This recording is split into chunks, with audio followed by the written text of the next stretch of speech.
Again, it's Wing Nation presented by Sage Fruit on MAV TV, talking sprint car racing, our favorite time of the week. We are so glad that you joined us. We are practicing social distancing here at Wing Nation, at MRN. So Ashley Stremme is not here. Aaron Evernham is not here. I'm just here alone, and actually what we're doing, we're sharing some of our best of moments as we kind of take a break here, a pause, and look back, and we have got something to share with you today that is a classic. What we did last year during the World Finals, the NASCAR Hall of Fame down in uptown Charlotte, North Carolina, we hooked up two NASCAR Hall of Famers, Ray Evernham and Tony Stewart. We hooked those up with Sprint Car Hall of Famers and dirt track icons, and we had a live show down there presented by Dryden that people are still talking about. The good news is we had cameras and microphones there, and we captured it all. And so what we're going to do here today on Wing Nation is we're going to share with you segments of the Billy Pauch. Billy the Kid Pauch, an icon from Frenchtown, New Jersey, over 600 career wins, and a really neat sprint car history, the fastest man ever at 144 plus miles per hour in that Zemco car in 1994 at the mile at Syracuse. So we're glad we're going to share a Billy Pauch conversation with you here on our MAV TV show. So while real racing has been halted, we do have iRacing. The World of Outlaws, teaming up with iRacing and Dirt Vision, has had a couple of different races like this one back at the dirt track at Charlotte. Kevin Swindell, Logan Seavey, and Jock Goodyear mixing it up. Johnny Gibson and Chase Rodman with the call. It's our Dryden Diesel all-death-defying move of the week. And now for the Dryden death-defying move of the week, where one driver simply amazes us with their on-track moves. And wow, what of a series of events that happened right there in turns 3 and 4. Goodyear up on the wall. He's up on the back bumper of Stevie down the turns 3 and 4. Now look at Kevin Swindell. They're three wide for the racing. A three-car battle as they work down the front straightaway, Johnny. That death-defying move was brought to you by Dryden Diesel All Death, the official death of the World of Outlaws and wheelmen everywhere. Visit Dryden.com for more information.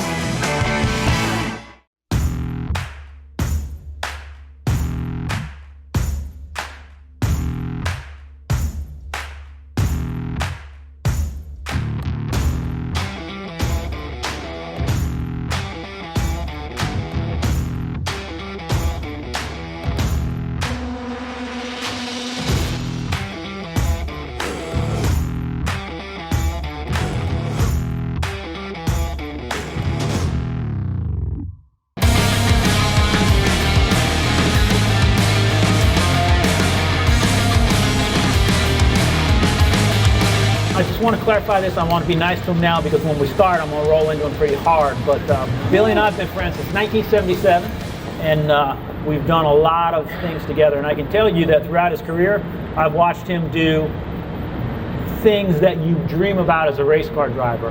You know, I was trying to figure out the other day, because he doesn't know how many cars, different cars he's driven. He doesn't know exact wins and championships and all that. I think that's what Mandy's doing for him. But, you know, from three-quarter midgets to full midgets, to sprints, to late models, to modifieds, to sportsmen, and I mean every rule package you could ever imagine in a modified. Sprint cars, as I said, wing, non-wing, 360s, 410s, dirt, and then pavement modifieds, NASCAR Craftsman Truck Series. He won the biggest pavement modified race that we have, the Race of Champions, is the all-time feature winner at several different tracks in the Northeast. You know, his career has been amazing, and he's just always been about it. You know, that's just his job. So that's as nice as I'm gonna be to you. But did you ever figure out how many races and championships you've won yet, or not? I had Mandy look it up this morning. Mandy looked it up? Okay. Yeah. Like I said, I don't keep track of it. They're all numbers, you know. It's like your age. It's a number, you know. It's how you feel and how many wins you got. I don't want to get stuck on any numbers like some guys do that. I just keep going, try to win. And you won how many this year? 6. 6, and yeah. Another championship. And another championship, yeah. Yeah, but it was pretty cool. We did it at a track, Bridgeport Speedway, and they've got a quarter mile, they've got a 3/8 mile, and they got a 5/8 mile. And we had to run half the races, 6 or so on the small 3/8s, and we won 3 there. We won 3 on the big track, and we're always looking for promotional deals to try to bring people in to watch you race and stuff. And I said, man, we got 3 tracks here. And Tony come to my thought, you know, when he was talking about Talladega's interview there about taping off the cars and running maybe half of them one clockwise and half of them counterclockwise. Yeah. That's a classic. I love that story. And I'm thinking, here we got 3 tracks. Why don't we do that? We can run a 30 lap or 10 laps on each track, you know, wouldn't that be neat? The only place would be a little busy is on the front stretch where the overall all overlap, who's going to what turn, you know, on what track, you know, but I thought that would be really, really cool to bring fans in, but nobody agreed with me. I like the way he's thinking. I like the way he's thinking here. Have you guys run together? We have. Normally, it's typical Terry McCarl thing. Every time I ran against him, I saw the back of his car. I have no idea what the front of his cars look like, because unless you see him in pictures. But we still talk because he hasn't turned a helmet at me. Yeah. No, yeah. Yeah, it's still early. Yeah. I still got a good arm. Still racing, so. But I've always looked at Billy as like, he's like the Waylon Jennings of dirt track racing. It's like, he's just kind of the guy that just sits there, and I remember the days when he used to have the cigarette. He just kind of was just cool and chilled out, and he'd go out there and just whip your ass on the racetrack, and then still look just like that after he gets out of there, fire another one up, be sitting there cool as could be. He's like, this is just what he does every day, all day, every day. Well, you know, me and Billy actually raced together a good bit. He used to try and give me advice. I didn't listen to him because we were racing pavement at that time. But we had a lot of fun racing around at Flemington. But the question I've always wanted to ask, I don't think we've ever really talked about this. What was it like to go around Syracuse at 150 miles an hour? Absolutely. In a sprint car. In a sprint car. Well, I'm sure Tony could answer that question. It's like running Daytona. No. It's not that bad when you're going in the right direction, but when you go in the wrong direction, it gets your attention pretty quick because the car starts hovering over the ground and stuff. But I think the year before I won Syracuse, I started on the front row, went down into 1. Everybody said, you gotta beat him into 1. That's the race. You gotta beat him into 1. Well, that ain't the whole race. The race is a lot more than that, but it helps to beat him into 1. So I beat him into 1, and I went down in there, and it was slick, and the car winged down so hard, the right rear was off the ground, the right front was off the ground, and it turned like this. And I turned to the left and looked at the front stretch of all the cars behind me coming. I said, this is it. I'm gonna die right here. And somehow I got it turned and straightened out, and made a few more laps, so I finally spun it out and backed it in the wall, but it was one of them, I'm going to die. Yeah, that's why you will not see me ever, Syracuse isn't around anymore, but you would never see me on a dirt mile in a wing sprint car. I mean, I've ran, the top speed I ever ran in an Indy car was 250 at the end of the backstretch at turn 3 at Indy. We've run 212 at Michigan going into turn 1.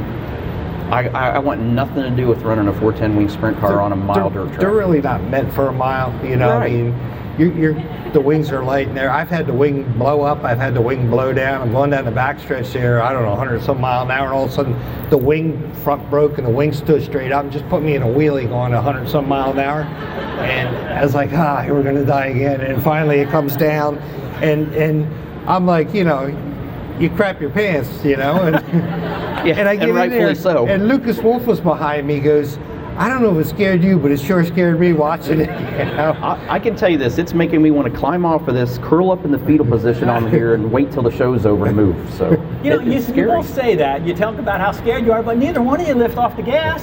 You're not thinking about that while you're in the car. It's because we got to pay rent. Don't confuse bravery with stupidity either, by the way. So. We talked about all those cars you raced. I mean, all those cars you raced. And, out of that, can you think, what was your favorite car and what was your least favorite car to drive? Type of car. Favorite car? Everybody asks me, what do you like better? Sprints, modifieds, this and that. My answer is always what's ever fast and up front. That's the car I like. When you're in the back struggling, you don't want to be in that car. But I thought sprint cars were the most demanding thing I ever drove until I jumped in a late model. And it's like, man, them things, I don't know what they do now, but they're jacked up. carrying the left side, and I can't see out the door, you know, and I'm getting banged into and stuff, and they come in, what do we need to change? I said, you need to put a window on the left side so I can see these guys, because I go in there and it goes up, I see nobody, you know. It's like, we need a window here so we can see these guys racing next to me, you know. And you hit a hole in that rear steer, they're going this way, they're going that way. Maybe it ain't as fast as sprint, but it keeps you up on your toes, you know. Hey Ashley, what are you up to? Oh, I just stopped by to grab some sage fruit apples. Now I just have to decide which ones. You can never go wrong with a Honey Crisp. They're light, crisp, and full of perfectly balanced flavor. Oh, hey. You could always go with one of their classics, the Gala or Fuji. They're both sweet and juicy. Grown in the heart of Eastern Washington, Sage Fruit Company works hard on the farm and with their retail partners to provide high-quality apples and pears to consumers all year long. Well, I couldn't decide which ones. Thanks for the help, guys. I'll race you to checkout.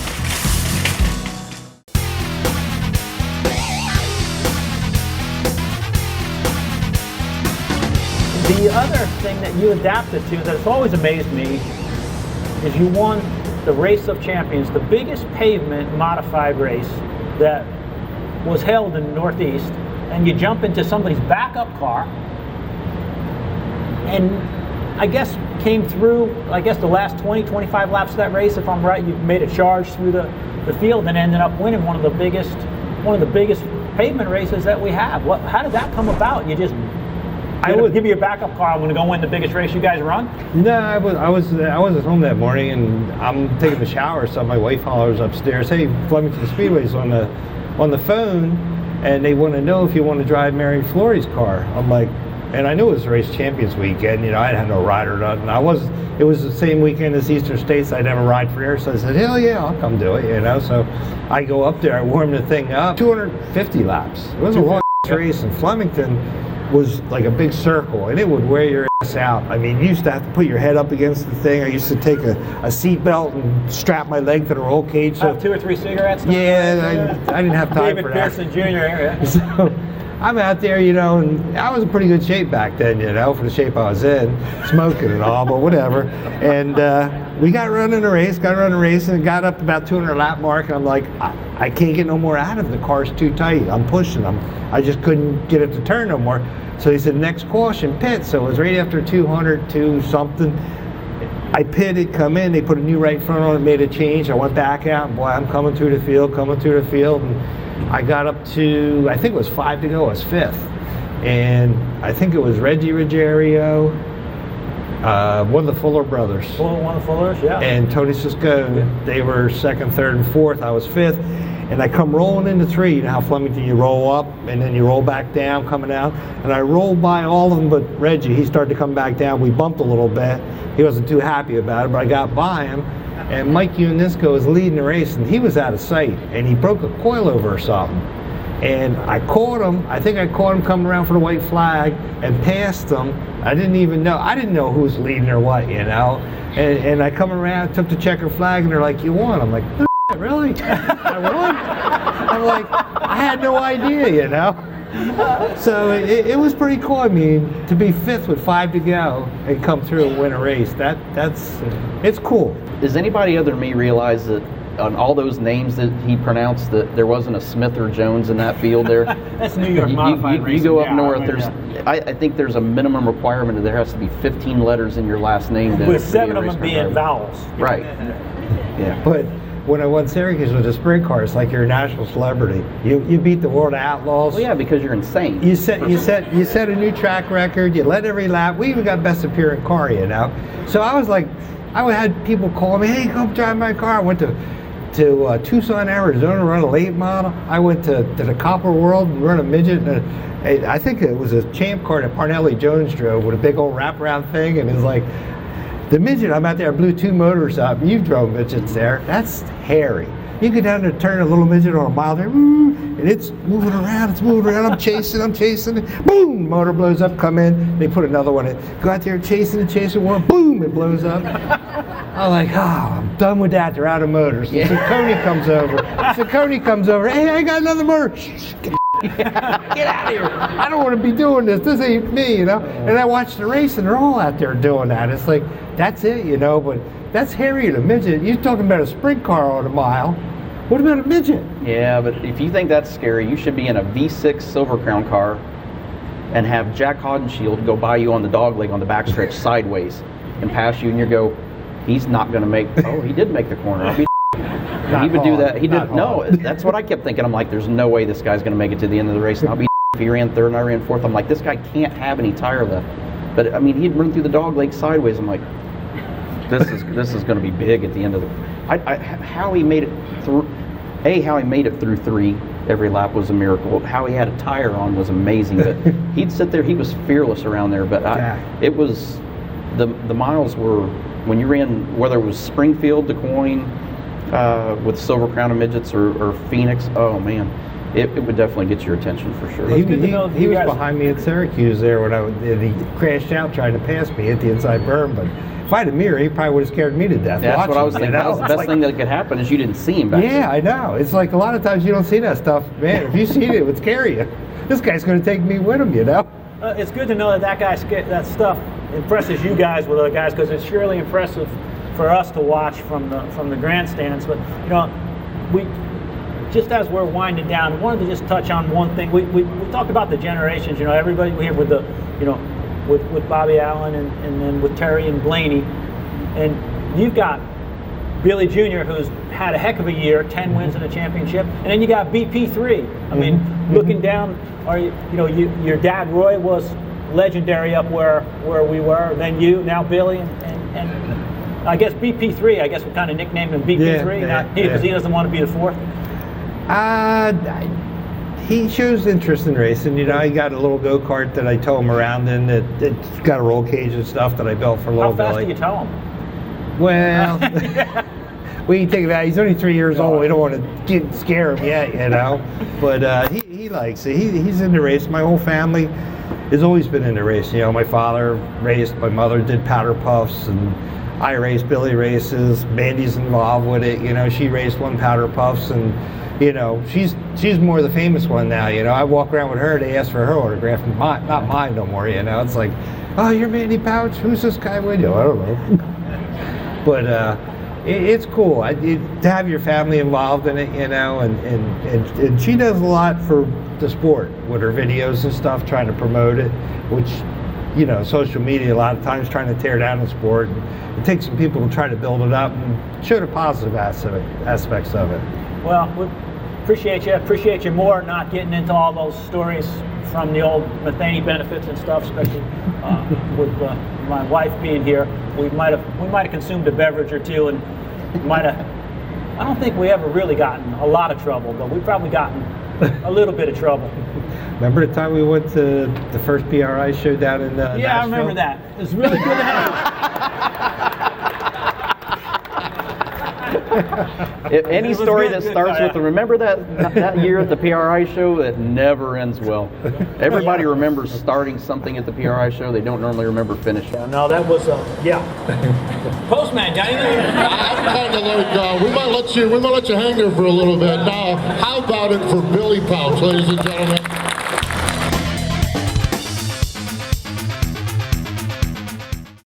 Power isn't born, it's built over time.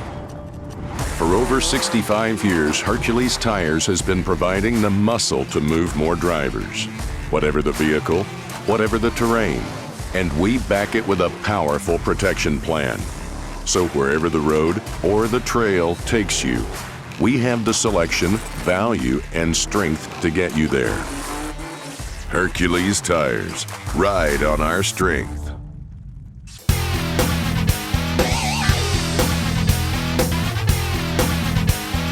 Welcome back. It is Wing Nation, presented by Sage Fruit here on MAV TV. This is the time where we love tweeting our seats and seeing what you're seeing at a racetrack near you, except for there's no racing. So what we've done is we have asked our favorite drivers, all of them to be more specifically, to tweet their seat and to show us what's going on in their world. So here are some of what our favorite drivers are doing. Hey everyone, I'm here pre-race with Brian Brown, getting ready for tonight's iRacing event. I thought I'd ask him a few questions. What are your thoughts going into tonight's iRacing event, Brian?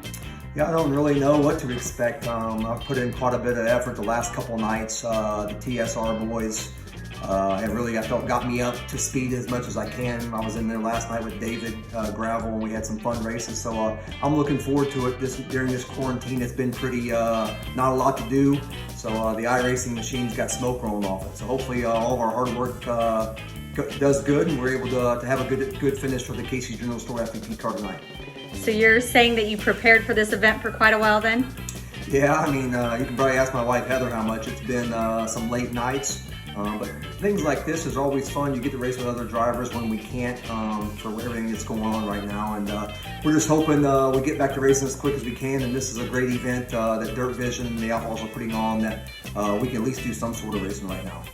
So tell us, do you have any pre-race rituals for the evening? I wouldn't say rituals. I think I've got my, I got some bullets in the gun here. I've got my FVP battery. I've got my FVP Stay Tuned, and the always reliable Casey's General Store pizza. So I'm gonna grab a slice of this. Man, that's good. Get that, and we should be ready to go. So tune in at 9:05 Eastern. We'll see if we can get this Casey's General Store FVP car up front, and look forward to seeing you guys. Paul's out mowing and it's raining. Rain delay!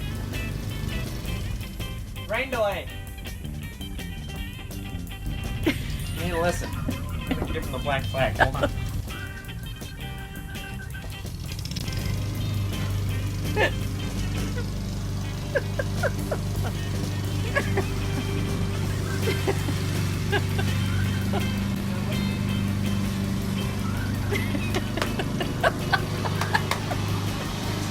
Morning. All right, we have the king crab legs going here steaming. Right here we got some shrimp we're getting ready to make. And down here I have scallops and apple juice right now. I'm marinating for our scallops. Got a David Gravel Knoxville Nationals trophy. We've got David in the sim. It's a small world here in South Florida. You never know who your neighbors are gonna be. Good times ahead. We're going to continue on with it, and we love seeing what's going on in your world and with our drivers. So make sure, no matter where you're at, whatever you're doing, tweet your seat and share what's happening in your world. Stay with us. More Wing Nation in just a moment. Hey, Ashley, what are you up to? Oh, I just stopped by to grab some sage fruit apples. Now I just have to decide which ones. You can never go wrong with a Honey Crisp. They're light, crisp, and full of perfectly balanced flavor. Oh, hey! You could always go with one of their classics, the Gala or Fuji. They're both sweet and juicy. Grown in the heart of Eastern Washington, Sage Fruit Company works hard on the farm and with their retail partners to provide high-quality apples and pears to consumers all year long. Well, I couldn't decide which ones. Thanks for the help, guys. I'll race you to checkout.